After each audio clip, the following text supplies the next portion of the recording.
வணக்கம். நான் சுதர்ஷன் மகேஷ். மீண்டும் ஒரு கருத்து கணிப்பு முடிவுகள். சமீபத்தில் அயோத்தியில் ராமர் கோவிலினுடைய பாலராமர் பிராண பிரதிஷ்டா மிக பிரம்மாண்டமான அளவில் தேசமே திரும்பி பார்க்கக்கூடிய அளவில் ஒரு பெரிய கொண்டாட்டமாக நடந்து முடிஞ்சுது. ஸோ இதில் பாலிட்டிக்ஸ் இருக்குமா? கண்டிப்பாக இருக்கும். இதை எல்லாருமே ஒத்துக்கிட்டாங்க. ஆளக்கூடிய அரசுலேருந்து எதிர்கட்சியில் இருக்கக்கூடிய அந்த எதிர்கட்சி அணிகள் கூட வந்துட்டு எல்லாருமே இதை வந்துட்டு ஒரு அரசியலாக பார்க்குறாங்க. செய்தியாளர்கள் கூட வந்துட்டு இந்த ஒரு விஷயம் ஹிந்தி ஹாட்லேண்டாக இருக்கக்கூடிய பகுதிகளில், அந்த மாநிலங்களில் பாரதிய ஜனதா கட்சிக்கு ஒரு மிகப்பெரிய ஓட்டை வாங்கி கொடுக்கும் அப்படின்னு சொல்கிறாங்க.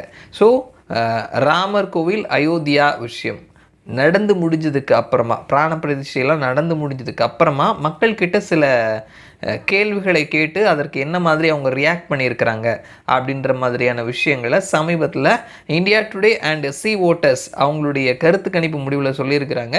சில கேள்விகளையும் அதற்கான விடைகளையும் நம்ம பார்க்கலாம் இந்த வீடியோவில். ஃபர்ஸ்ட் கொஸ்டின் வந்துட்டு, இந்த ஒரு பிராண பிரதிஷ்டா இந்த நிகழ்வு பற்றி நீங்கள் என்ன நினைக்கிறீங்க அப்படின்னு சொல்லி மக்கள்கிட்ட அவங்களுடைய கருத்துக்களை கேட்கும் பொழுது, தேசம் முழுவதும் கொண்டாடின ஒரு கொண்டாட்டம் அப்படின்னு சொல்லிட்டு அதிகபட்சமாக 42.9% மக்கள் சொல்லியிருக்கிறாங்க. சனாதன சடங்கு அப்படின்னு சொல்லிட்டு 27.3% மக்கள் சொல்லியிருக்கிறாங்க. ஆர்எஸ்எஸ், பிஜேபி இவங்களுடைய ஒரு நிகழ்ச்சி அப்படின்னு சொல்லிட்டு 22.8% பேர் சொல்லியிருக்கிறாங்க. எனக்கு தெரிலங்க அப்படின்னு சொல்லிட்டு 7% மக்கள் சொல்லியிருக்கிறாங்க. தேசம் முழுவதும் நடந்த ஒரு கொண்டாட்டம் அப்படின்னு சொல்லி தான் அதிகபட்சமாக 42.9% மக்கள் அவங்களுடைய கருத்துக்களை சொல்லியிருக்கிறாங்க. அடுத்தது ரெண்டாவது கொஸ்டின்ஸ். எதிர்கட்சிகள் சொன்னாங்க, கட்டி முடிக்கப்படாத இந்த ராமர் கோவிலை திறந்தது தப்பு அப்படின்ற மாதிரி சொன்னாங்க இல்லையா? ஸோ அது சரியா அப்படின்ற ஒரு கேள்வியை கேட்கும் பொழுது, ஆமாம் சரிதான் அப்படின்னு சொல்லிட்டு 36.4% மக்கள் சொன்னாங்க. இல்லை அப்படின்னு சொல்லிட்டு 35.3% மக்களும், அது ஒரு மேட்ரே கிடையாதுங்க அப்படின்னு சொல்லிட்டு 21.1% மக்களும், எனக்கு தெரியலன்னு சொல்லிட்டு 7.2% மக்களும் சொல்லியிருக்கிறாங்க.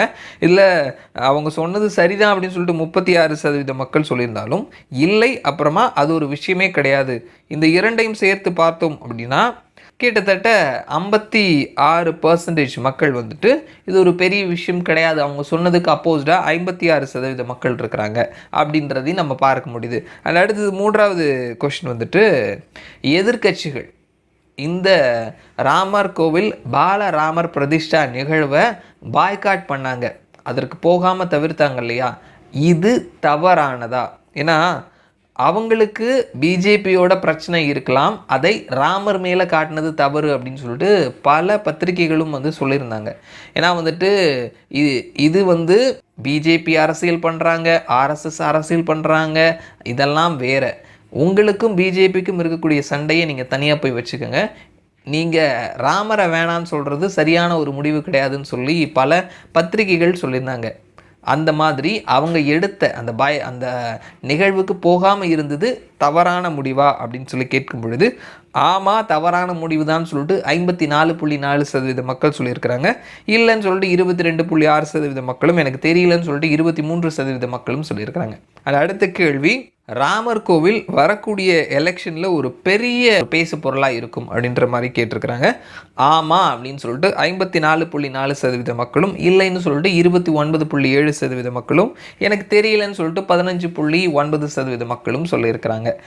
அடுத்தது பிஜேபி வரக்கூடிய லோக்சபா தேர்தலில் ராமர் கோவிலை வைத்து மிகப்பெரிய வாக்கு அறுவடை செய்வார்களா, மிகப்பெரிய லாபம் அடைவார்களா அப்படின்னு கேட்கும் பொழுது, ஆமாம் அப்படின்னு சொல்லிட்டு 50.9% மக்களும், இல்லைன்னு சொல்லிட்டு 33.1% மக்களும், தெரியலன்னு சொல்லிட்டு 16% மக்களும் அவங்களுடைய கருத்துக்களை பதிவு செஞ்சுருக்கிறாங்க. அடுத்தது சங்கராச்சாரியாஸ் 2 பேர் இந்த ராமர் கோவில் சம்பந்தமாக எதிர்ப்பு தெரிவித்திருந்தாங்க. பிரதமர் மோடி எப்படி அந்த பாலராமரை பிரதிஷ்டை பண்ணலாம் அப்படின்னு, கட்டி முடிக்கப்படாத ஆலயத்தை எப்படி திறக்கலாம் அப்படின்ட்டு சில பேர் சொல்லியிருந்தாங்க. புரியில் இருக்கக்கூடிய சங்கராச்சாரியர் உட்பட 2 பேர் சொல்லியிருந்தாங்க. ஸோ அவங்களுடைய கருத்து சரியானது தானா அப்படின்ற ஒரு கேள்விக்கு ஆமான்னு சொல்லிட்டு 23.7% மக்களும், இல்லை அப்படின்னு சொல்லிட்டு 52.4% மக்களும், கருத்து இல்லை எனக்கு தெரியாதுன்னு சொல்லிட்டு 23.9% மக்களும் கருத்து சொல்லியிருக்கிறாங்க. அண்ட் அடுத்த கேள்வி, இந்த ராமர் கோவில் கட்டுமானத்திற்கு, ராமர் கோவில் கட்டி முடித்ததுக்கு மிகப்பெரிய பங்கு யாருடையது அப்படின்ற ஒரு கேள்வி கேட்டிருக்கிறாங்க. சுப்ரீம் கோர்ட், உச்சநீதிமன்றம்னு சொல்லிட்டு 36.6% மக்களும், மோடியினுடைய அரசாங்கம்னு சொல்லிட்டு 34.1% மக்களும், ஆர்எஸ்எஸ் மற்றும் விஸ்வ ஹிந்து பரிஷத் அப்படின்னு சொல்லிட்டு 7.5% மக்களும், ராஜீவ்காந்தியினுடைய அரசாங்கம்னு சொல்லிட்டு 3.4% மக்களும் சொல்லியிருக்கிறாங்க. ஏன்னா ராஜீவ்காந்தி தான் வந்துட்டு ஆரம்பத்தில் அந்த மசூதிக்குள்ளே, பாபர் மசூதிக்குள்ளே ஒரு சிலை எடுத்துகிட்டு போய் உள்ளே வைக்கிறதுக்கும் அதை வழிபாடு பண்ணுறதுக்குமான ஒரு வாய்ப்பை ஏற்படுத்தி கொடுத்தார். ஸோ அதனால தான் அவருடைய பேரும் சொல்லியிருக்காங்க. அதற்கு 3.4% மக்கள் ஆதரவு தெரிவித்திருக்கிறாங்க. அண்டு நிறைவான ஒரு கொஸ்டின், கவர்மெண்ட் இந்த ராமர் கோவில் விழாவில் பங்கெடுத்துக்கிட்டது நாட்டினுடைய செக்யூலரிசத்துக்கு எதிராக போய் காட்டுதா அப்படின்ற மாதிரியான ஒரு கேள்வி கேட்டிருக்கிறாங்க. ஏன்னா கேரளா உட்பட பல மாநிலங்களில் இந்தியா வந்து ஒரு செக்யூலர் கண்ட்ரி, பிரதமரை இப்படி போய் நிற்கலாமா அப்படின்ற மாதிரியான விவாதங்களை கிளப்பியிருந்தாங்க. இது சம்பந்தமாக மக்கள்கிட்ட கருத்து கேட்கும் பொழுது ஆமாங்க அப்படி போயிருக்கக்கூடாது அப்படின்ற மாதிரி 24% மக்களும், அப்படியெல்லாம் ஒன்றுமே கிடையாது அப்படின்னு சொல்லிட்டு 57.5% மக்கள் கருத்து சொல்லியிருக்கிறாங்க.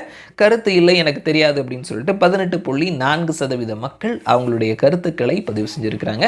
இந்த கேள்விகள் ராமர் கோவில் பாலராமரினுடைய பிராண பிரதிஷ்டை முடிஞ்சதுக்கு அப்புறமா கேட்கப்பட்ட கேள்விகள். இந்த ராமர் கோவில் சம்பந்தமான புரிதலும் மக்களினுடைய எண்ணங்களும் இப்படித்தான் இருக்குது அப்படின்றத பதிவு செஞ்சிருக்கிறாங்க. மறுபடியும் நான் உங்களை இன்னொரு வீடியோவில் சந்திக்கிறேன். அது வரைக்கும் நன்றி.